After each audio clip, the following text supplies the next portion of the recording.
So this one's real, like nuts and bolts. What is the minimum and maximum number of players for a new DM? And what do you think your preferred player styles would be for a new DM? Adam and I have the same answer. Minimum of 4, maximum of 5. Yeah. I would go so far as to say, if you're gonna loop it to the last question, if you're gonna run Roll20, no more than 4. You do 4, right? You don't have less than 4. You don't have more than 4. You have 4. Yeah. Because more than 4, the internet connection thing is gonna become an issue.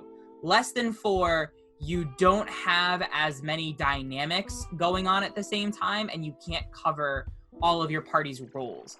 Having played a game of like 3 people, you can't cover everybody's roles. Mm-hmm. So, oh yeah, and that's precisely it. And then the other part of it, like the styles of play for a new DM. I think I think that having styles of players, there might be players that tend toward certain ideas, like we have reactive and proactive, and then we have a whole other spread of that kind of wraps around. But I wonder if we can more basically approach it as you need players that are going to be patient with the DM and buy into what they're trying to do. Like you want players that are not going to be antagonistic to a new DM. So many of the forum posts I read where I'm a first-time DM and this player is just really trying hard to mess everything up, and I don't know what's going on. And you need players that are not going to be antagonists, like they don't have that relationship, or if they do, to be okay with changing that relationship, understanding this is not an antagonistic relationship, or understanding, hey, I'm learning, we're gonna focus on having a cooperatively good time, and that's our goal. It isn't me versus you. And unfortunately, there's a tradition of D&D in the mainstream legacy of it, the social legacy of whole generations of GMs that are antagonistic with their players, and some people buy into that. And it's just, yeah, you want players that will buy into the experience you're trying to have and understand that you're figuring it out. Yeah, for me, I would say that my preferred style is probably along those lines, where you're invested in the story, but you also have your own ideas of what you want your character to do and stuff, your character goals.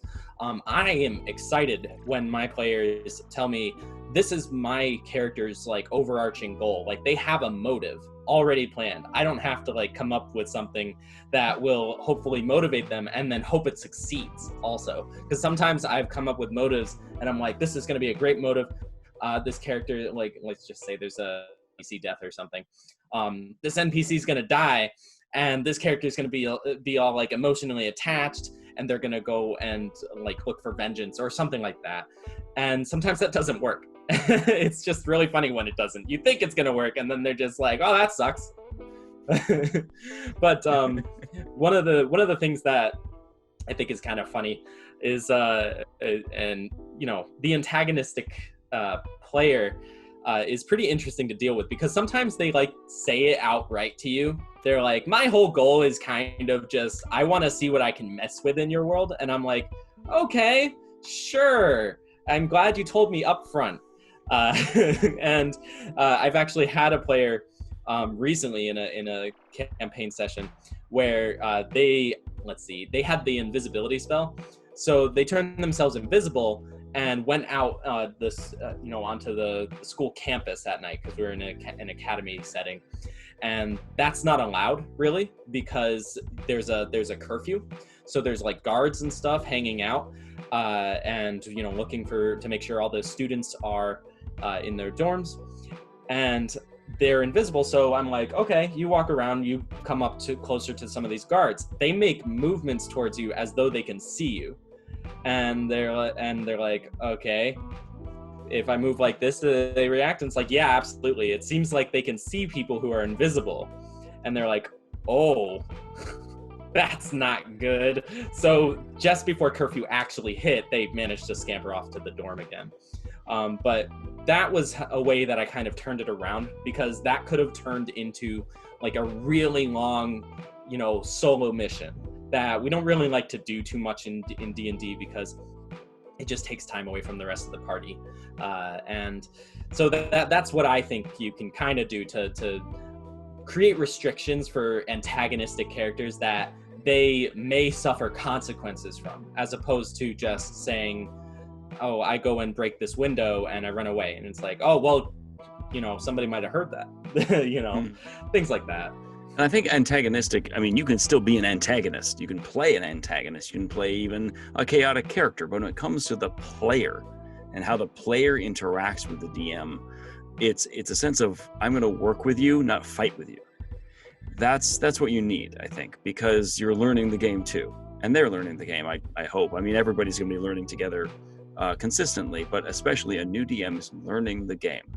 So if you have veteran players or not veteran players, if you have other DMs at the table or not, I think the focus when I say an antagonistic player, there are so many players out there today that think it's me versus the DM. I have to outsmart the DM. I have to destroy what they're doing. I have to like break whatever their challenge is. I have to go by raw and outthink the loopholes of the DM. And it's not you versus them.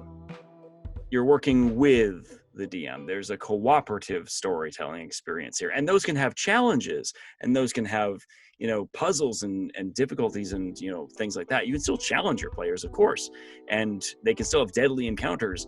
But the end philosophy is having players at the table that understand, I'm going to work with you, not fight with you. And if you have a rules thing, I guess that's also the big thing, is if you put a social contract out, even if it's small, just, this is my goal at the table. We're going to have fun. We're going to work with each other. I'm going to get the rules wrong, and that's okay. And we'll figure it out. We'll look it up together. If you have a problem with it, you're going to talk to me after. If it's a big thing and it might be the difference between killing your character, we can discuss it in the middle. And we're not going to be rude to each other. And then you're done. And if the players are not antagonistic players, they'll buy into that. And that's good. If they break that social contract, that's not who you want at your table. Thank you so much for listening to some of our podcast highlights. This podcast is part of the Darkmoor Podcast Network. If you want to support the content creators, feel free to visit our Patreon. And please, game responsibly.